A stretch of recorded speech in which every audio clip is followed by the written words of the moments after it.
rising well above his peers, if truly he has any, is our guest, Charles Pierce.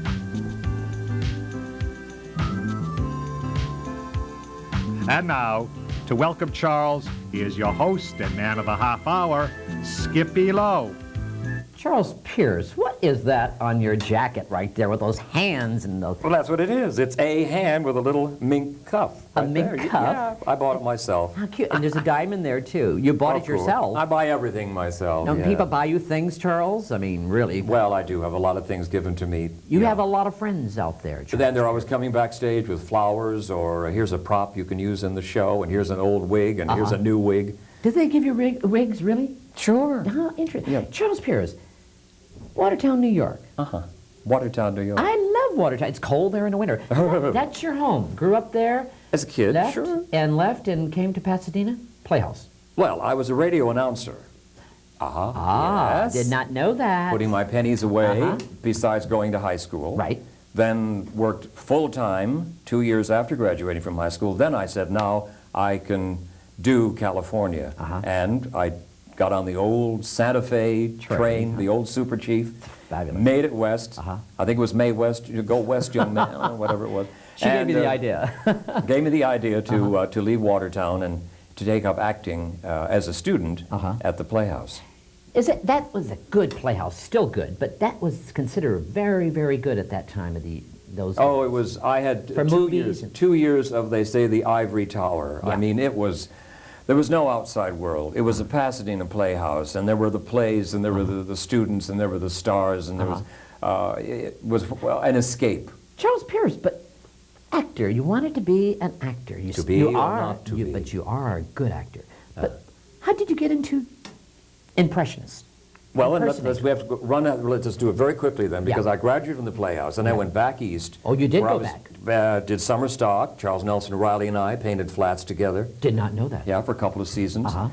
I was still going to be the actor. Then I went back to the Playhouse. That was when Charles Lawton was doing his reading show. And I was going to be a Charles Lawton, and I was going to be a reader. And Gilmore Brown offered me one of the small theaters, which I took and did a show for about 2 weeks. At that point, Raymond Burr and Evelyn Russell saw me and suggested that I try Cabaret Concert, which was a review-type establishment on Sunset Boulevard, and work into their sketches and skits. So I did, and that led to seeing Arthur Blake, my favorite. Bar of Music, Was Arthur Blake, and his impressions of the stars. And I got turned on. There were twin pianos carrying on in the background. Oh, this is show business. And he had a clothes hanger, and all his little hats were on hanging. Sure. Remember? Sure. Arthur Blake, brilliant. Yes, Arthur. And he inspired me. Did he really? Well, Arthur to write a material for him. Ah. Which was too long. He wanted one-liners. He wanted little quick things. Yes. I wrote a whole monologue on the return to Sunset Boulevard as Norma Desmond. So what happened? Arthur didn't buy it. I was invited to a party the following weekend, and I said, I'll do that skit myself. And I did. One thing led to another, and I went into nightclubs and left acting.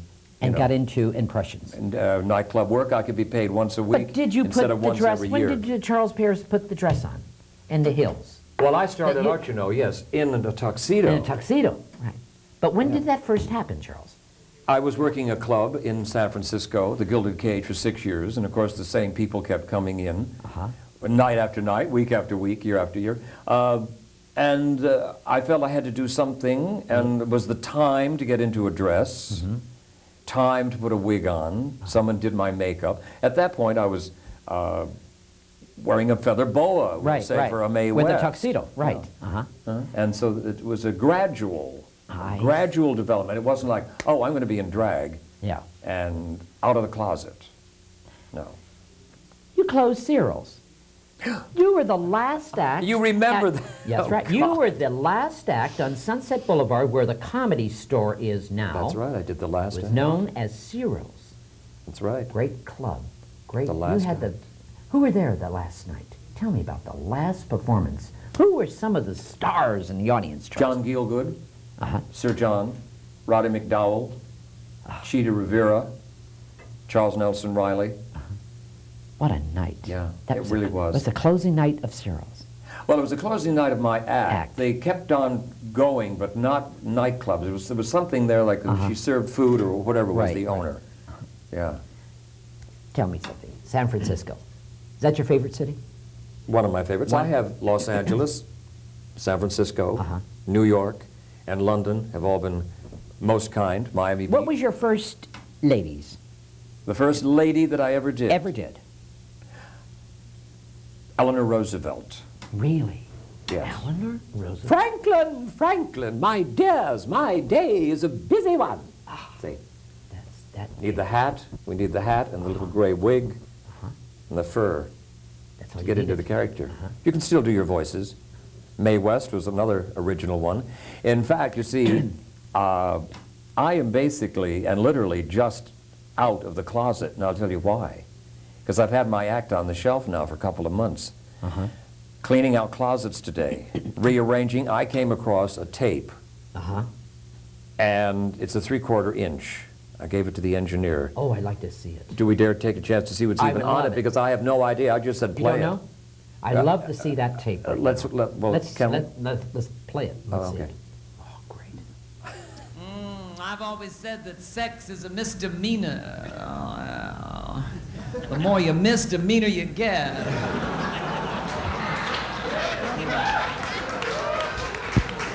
Sex is like bridge. If you don't have a good partner, you better have a good hand.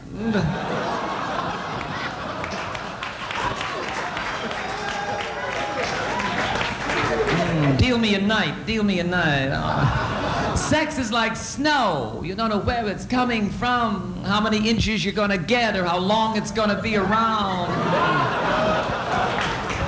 Send me a blizzard, send me a blizzard. Honey, you're into handkerchiefs, aren't you? I mean, what does that mean? I want to go to see a Hattie McDaniel movie? Oh, over here it means I want to go to a Diana Ross movie. Ooh, a lady slings the booze. Oh, yeah. That's right, honey. I ran into Diana one time. I said, "Hi, Di. Would you rather be black or gay?" She said, "I'd rather be black, then you don't have to tell your mother." Charles, that was great. Mae West. You know where that's from? Where? What? It's was that Studio One That in was, Los Angeles here about 6 years ago. God, you're popular. God, you're popular all over a world, Charles. That, You that worked. Mae West drag. Loved it. Loved it. Loved it. I remember I came on with a Western hat. And that's why we had those gauntlet things. I had the Western hat on, and at the end I take the hat off, and then the plumes shot up. There was something about Tweety Bird's nesting place or something. I don't know. How is it to work nightclubs, Charles? I mean, you've been working them for years. 34. 34 years in cabarets, all over the world. Well, Basically, from London to Hawaii. Yeah. How do they accept Charles Pierce in London? Tell me about that. I had a one-man show at the Fortune Theater, and went back 2 years later and did cabaret. Now, at that point, I enjoyed cabaret performing in London much better than doing my one-man show in the theater. Yeah. I really did. It was English audiences are good, though. no, they were either great for me or they weren't. "Ugh." Yeah. Oh, I see. Yeah, especially if I did a dinner show and they were eating and trying to get my material. Bad. I see. Then the second shows would be marvelous. Yeah. But you know something? You gave me something about Arthur Blake. What's happening with him nowadays? Arthur passed away. He did pass away? Had a heart attack 2 years ago. He retired and took up painting in Fort Lauderdale. Oh, interesting. Yeah. Did you keep in contact with Arthur? Yes. You did? Yes. 'Cause we he's- even worked together at one time. You did? Sure, Miami Beach. Ah. Yeah, that was when I was doing a lot of record pantomimes and live material. Rip Taylor did pantomime. That's where Sure Rip he Taylor did. started. Rip Taylor and I were on the same bill at the Echo Club, 1956. Really? Five. So Charles yes. Pierce, you really paid your dues. I hate to use that word, paid dues. I mean, you've been yeah. around. It's true. You know, you've been around. I worked a lot, but I'm happy to say that do certain a- things pop in, like a television part will come along. You know, Fame, I was the old bag lady. or Laverne and Shirley. I was the bald-headed murderer. You were wonderful in that. That's, I remember, that's yeah. Chico and the Man. Thing to break up performing the nightclubs, and I've just done Designing Women. Which I don't know about our air dates here, That's but fine. When does it November air? 16th. How was that show? You enjoyed I had a working on it? ball. Yeah, Did you really? I'm a snippy steward who's also the cruise entertainer that turns into Joan Collins and Bette Davis. You enjoy doing Joan Collins? Well, yes, darling, I do, except the voice isn't really Joan Collins. The things they say about me, that I've been married so many times that I have rice scars on my face. Bette Davis is probably, or Tallulah Bankhead is probably one of your... It's the Betty. No. Betty? Is it really? Betty. I'm a little, I don't know what the word might be, distressed or discouraged, because the Bette Davis that I do, you see, doesn't look like the Bette Davis that we see today. Yeah. because How does of her Bette illness. Davis, when she comes to see Charles Pierce, I'm sure she's seen you many times. I'm sure she hasn't. She has. Bette Davis has never, ever been to my show. Never? Ever. One more time. Never, ever. She knows Charles Pierce. She knows that she... She will never mention my name on talk show. She Why will is mention that? Arthur Blake. She'll mention Arthur Blake because she was young and went to nightclubs in the 50s. That's when she saw Arthur Blake, but she will never mention me. I do Betty full length. I see. Now, I did have a chance to look at the clip you might show later. I'd like to see it now. If I Well, can. but Or you that wanna really, wait? I think it comes in as we've missed Betty, and this is a little snippet of All of a Sudden I'm Tallulah. Do you want to watch that and see what it's like? Yeah, I like to see that. Let's Can see we that. see that then. tape, Marion? Love to see it.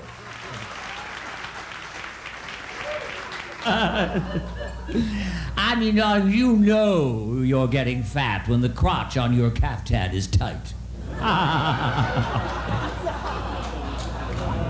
Betty, if you ever become a mother, may I have one of the puppies? Tallulah, we have just about had it with your ribaldry. File that, please. Under camels. Tallulah, Tallulah, Tallulah. Your mother called you Tallulah because she couldn't spell. You know, Tallulah, I'm glad I've got weight on my bones. I passed your house yesterday. You must have been sunbathing out in the patio. Vultures were circling overhead. That's right, darling. I saw you whirling and twirling. God, you're getting uppity.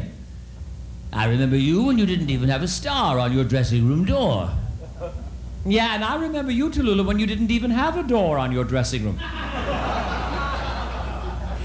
And when you got one, we had to put a dime in the slot to go in and talk to you. You're such a smart ass. Bet you could sit on an ice cream cone and tell me the flavor.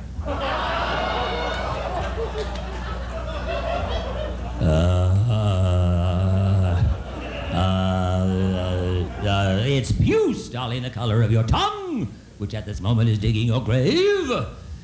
God, Betty, one thing I'll say about your funeral is going to be a cheap one. We'll only use 2 pallbearers. Really? Why? Well, there are only 2 handles and a garbage can. Charles Pierce. That's very funny. Well, that's the old bitch fight that She- ends the act. People love Bette Davis. And Tallulah Bankhead. Why do people love Bette Davis so much, Charles? Tell me. Because she's neurotic and she's outspoken and she'll lay people... Especially the gays in the world. You know, it's the hands. Oh, darling, I can't stand it any longer. But why Oh, that's do the gays theatricality. like that? Why Tell do me. gays like Bette Davis? Eccentric people and people with death and all, like Judy Garland's and all those. Why do female impersonators, why are they the ones that only do these legends? Yes, why? A woman that does Bette Davis isn't particularly funny. I think it's because Betty's already a woman. Yes. A man as Mae West is funny. Yes, it is. Yes. Great. I mean, I really can't explain it. I think it's humor. It's funny. It's a man being a woman. I do, and again, I don't want to use the word object. The female impersonators, some of them today, that will do a half hour of a Diana Ross record just to be glamorous. That's just living jukebox. See, I don't when I find go to a that- nightclub, I want to laugh. Yes. I want jokes. Yes, live entertainment. Live entertainment. Yeah. And so Betty, the lines that she comes up with, as myself as a man doing Bette Davis, you see. Yes. Then as Bette Davis, I start doing Joan Crawford. She's telling about a party she gave, and into the party came Joan Crawford or Barbara Stanwyck. Oh no, oh Barbara Stanwyck with her lips caught to her teeth, oh no. And then Tallulah Bankhead, and we end with the big What's some of the wonderful, memorable moments of nightclubs? Some of the, you remember? Good or bad? Good or bad. Some of your moments Yeah, there have been in these nightclubs. There have been quite a few. Like, could you? Some good and some bad. A great moment was the night at the Gilded Cage in San Francisco when Angela Lansbury was touring in Mame, and she brought the entire cast in, and we did a takeoff on Mame. Right. You know, and the audience was up, they were up on their seats, and Angela Lansbury was standing up on her seat with Anne Francine, who was Vera Charles. The place went into chaos. It was just, I mean, fabulous chaos.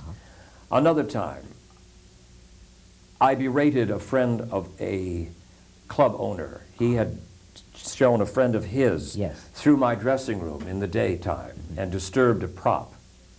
And I told this person later, don't go in the dressing room during the day. Don't ever touch my props. After the show that night, after my guests had left, he came into the dressing room, fell upon his knees, brought out a gun, and said, I'm going to do something that you will always remember. Put a gun to his head and shot himself. In your dressing room? Yeah. In That front never of you? came out in public.